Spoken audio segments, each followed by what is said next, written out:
大家好，又係我 Big Boy 啊！話說琴日咧，終於追完呢個黑白大廚啦。唔知你咧又對於個賽果滿唔滿意咧？我自己心入邊咧，其實就想另一位主廚贏多啲嘅。不過咧就唔講咁多啦，費事俾人話我劇透啦。咁屋企咧最近有個人咧就成日咧想叫我整呢個栗子 tiramisu 嚟食啦，冇乜啫。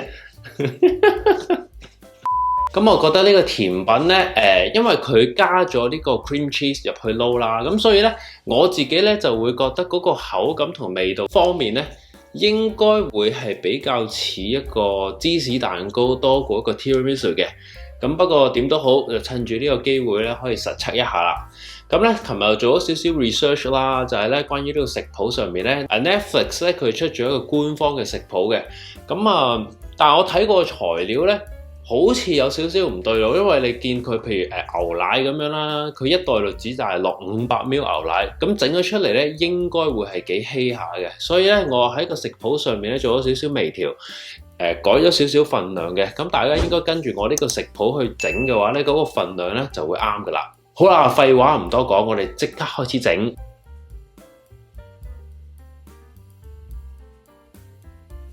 首先我哋做咗一個栗子泥先啊，咁我哋將150克嘅栗子擺入個鍋入邊，然後咧都係加150毫升嘅牛奶。咁我屋企淨係得豆奶，所以就用咗豆奶嚟代替。然後我哋就將個奶微微煮滾啊，之後咧 keep 住個細火煮去3分鐘。煮咗3分鐘之後咧，我哋就可以將呢個栗子牛奶拎走，然後咧將佢擺入一個攪拌器入邊。咁咧，吸埋個蓋，將佢攪碎晒佢。嗱，如果過程入邊咧，你覺得嗰個栗子蓉咧係有少少過結嘅話咧，你可以咧就咁加多少少牛奶入去嘅。但係我覺得150毫升嘅牛奶咧就啱啱好噶啦。呢個就係我哋嘅栗子蓉啦。如果你追求完美嘅話咧，可以過一過篩。不過我覺得咧，保留翻少少口感咧都唔錯嘅。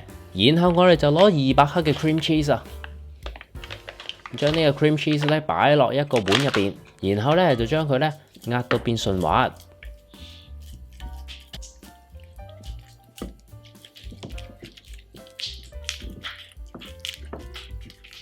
之後咧我哋就可以落埋頭先打好咗個栗子泥落去啦。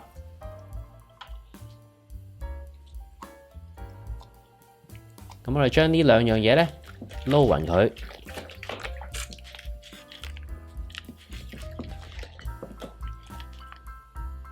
咁撈勻晒之後咧，我哋就將佢擺入雪櫃雪30分鐘。咁趁呢個栗子 cream cheese 咧雪緊嘅期間咧，我哋可以做其他嘢啦。首先咧，我哋就將呢個 granola 咧擺喺一個白鑊入邊，然後咧輕微咁烘一烘佢，烘到佢變脆為止。之後咧就可以擺低備用噶啦。然後我哋就可以打起個 cream 啊。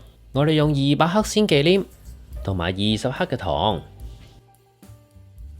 咁落好晒之後咧，我哋就可以將佢打勻佢啦。咁記住咧，如果嗰個 cream 咧係越凍嘅話咧，就越容易打起嘅。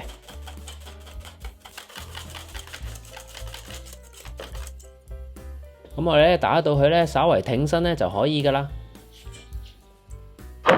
過30分鐘，我哋個栗子泥咧都變涼啦。咁我哋就可以將呢個鮮奶油咧擺埋落去一齊撈勻佢。首先係攞少少，然後攞呢個攪蛋器咧將佢 mix 埋一齊。跟住咧就落晒其餘嘅鮮忌廉落去。咁咧我用個刮刀慢慢咁樣 fold 佢。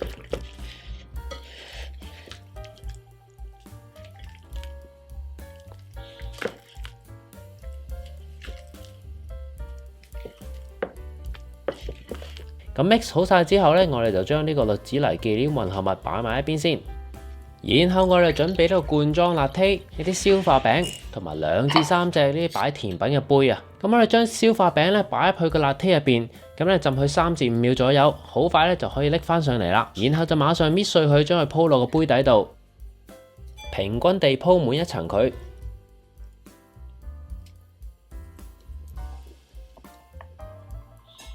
咁鋪好一層餅之後咧，我哋將頭先準備好嘅栗子泥忌廉咧都鋪一層上去。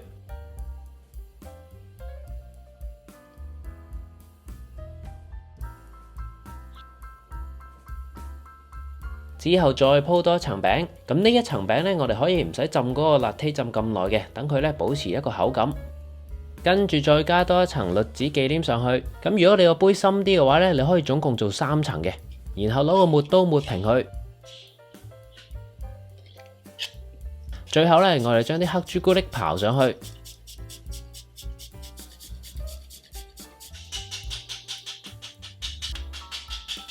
然後呢，喺中間呢，再放埋嗰個炒過嘅 granola，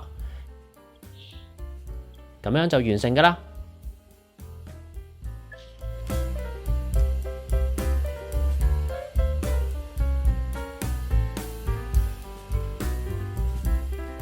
正如一開頭所講，我覺得佢嘅口感似一個芝士蛋糕多過 tiramisu 嘅，尤其是擺咗入雪櫃1晚之後口感咧會變得稍為實淨，味道方面咧係唔錯嘅，因為大部分嘅材料都係現成噶嘛。